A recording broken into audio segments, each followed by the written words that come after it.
Hello, I am John McCain, and today I want to talk about a statement I made. A statement that has become one of the more memorable quotes in discussions about Russia's global role. A gas station masquerading as a country. When I first said this, it was meant to highlight what I saw as a fundamental weakness in Russia's economic and political foundation. At the time, Russia's economy was overwhelmingly dependent on the export of oil and natural gas.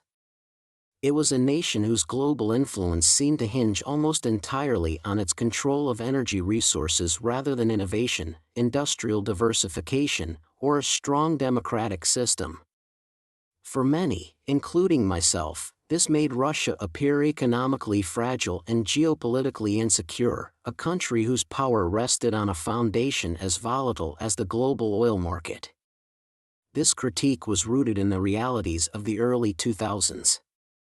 Russia, still recovering from the Soviet Union's collapse, faced economic challenges, rampant corruption, and an over-reliance on its natural resource exports.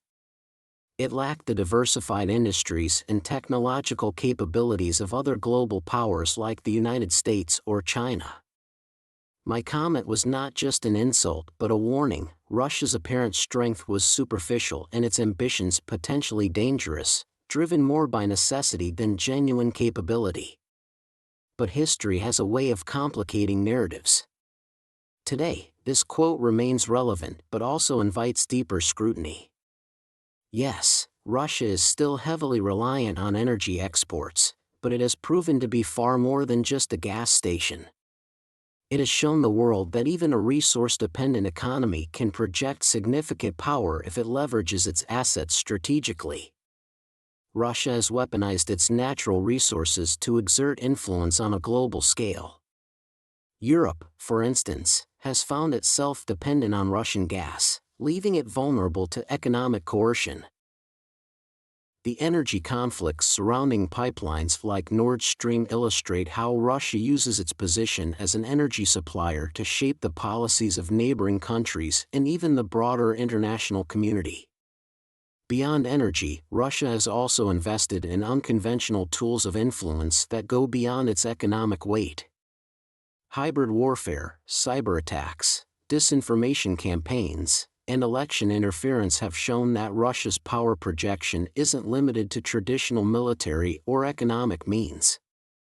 It has effectively disrupted global politics and challenged the stability of democratic nations without needing to rely solely on its oil revenues.